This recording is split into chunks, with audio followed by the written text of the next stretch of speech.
क्या लगता है आपको? हमारे साथ जो हुआ वो इररिलेवेंट है। हम स्टूडेंट्स के साथ हैं और उनकी आवाज उठा रहे हैं। स्टूडेंट्स के साथ जो हुआ वो आप ही बताइए, सही है कि गलत है?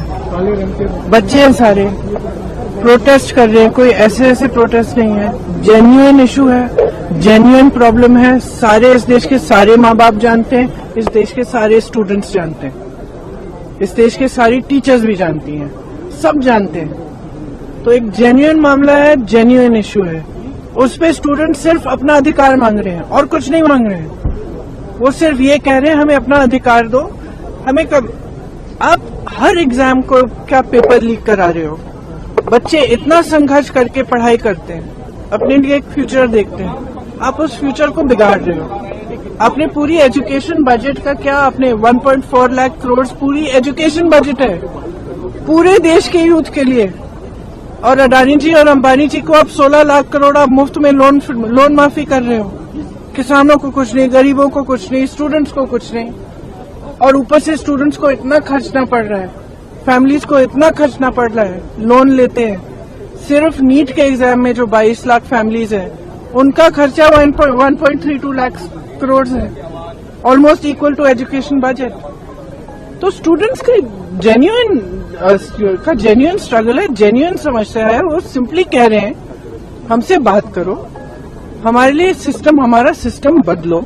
ये सिस्टम चल नहीं रहा है, टूटा हुआ सिस्टम है, सब जानते हैं टूटा हुआ सिस्टम है। जिसके बच्चे हैं, किसी भी क्लास का हो, किसी भी वर्ग का हो, जिसके बच्चे वो जानता है कि बच्चों पे क्या बीतती है जब एग्जाम देते हैं। और आप सोचिए कि 26, 27, 28 साल के बच्चे बार बार एग्जाम दे रहे हैं, बार बार पेपर लीक हो रहा है, अपनी नियुक्ति का वेट कर रहे हैं, नियुक्तियां नहीं हो रही हैं, तो फ्यूचर तो बर्बाद हो रहा है ना सबका। ऊपर से आप जॉब्स क्रिएट नहीं कर रहे हो। प्रदर्शन को अलोकतांत्रिक बता रहे हैं। हमारा प्रोटेस्ट अलोकतांत्रिक है। लोकतंत्र में सबसे बड़ी चीज क्या होती है? फ्रीडम ऑफ एक्सप्रेशन और right to protest, peaceful protest. इसमें कुछ अलोकतांत्रिक बात नहीं है। अलोकतांत्रिक ये है जो यहाँ इस सदन में हो रहा है, जो सड़कों पे हो रहा है। सदन में आप चर्चा नहीं करते, एलओपी को बोलने नहीं देते, ऑपोजिशन लीडर्स को बोलने नहीं देते, वो बोलने के लिए उठते हैं, आप चुप कर लेते हो। स्पीकर साहब खुद कह रहे हैं कि मुझे सरकार से पूछना है कि आप लोग डिस्कस कर सकते हो कि नहीं। ये क्या है? ये लोकतंत्र बचा ही नहीं है, सिर्फ आप ही पूछ रहे हैं मैडम ये क्वेश्चन। पूरा देश जान रहा है कि कोई लोकतंत्र बचा नहीं है इस देश में। It's very clear, we are against violence. We have always been. This is the ideology of our party. It's the ideology of our nation. Mahatma Gandhi fought for freedom. It was a unique revolution in which there was zero violence on their part. And I have heard the protesters and students and all also saying that they are not going to be violent. So if people have got hurt, police people have got hurt, or journalists have also got hurt along with the students, it's unfortunate. But please be truthful when you present it to the public, because what we are seeing is that the students are being attacked mercilessly.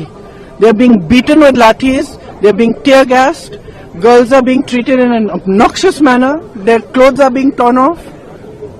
How do you think they feel that this is their country, this is their parliament, these are their representatives, this government has been voted in by them, and the youth heavily voted for this government? How do you think they feel? They feel completely betrayed. And I'm sorry, but I don't care what all you people say and what you put on the media and what you present. Our duty is to stand with them. Our duty is to raise our voice in their support, and our duty is to fight for our democracy, and we will do it.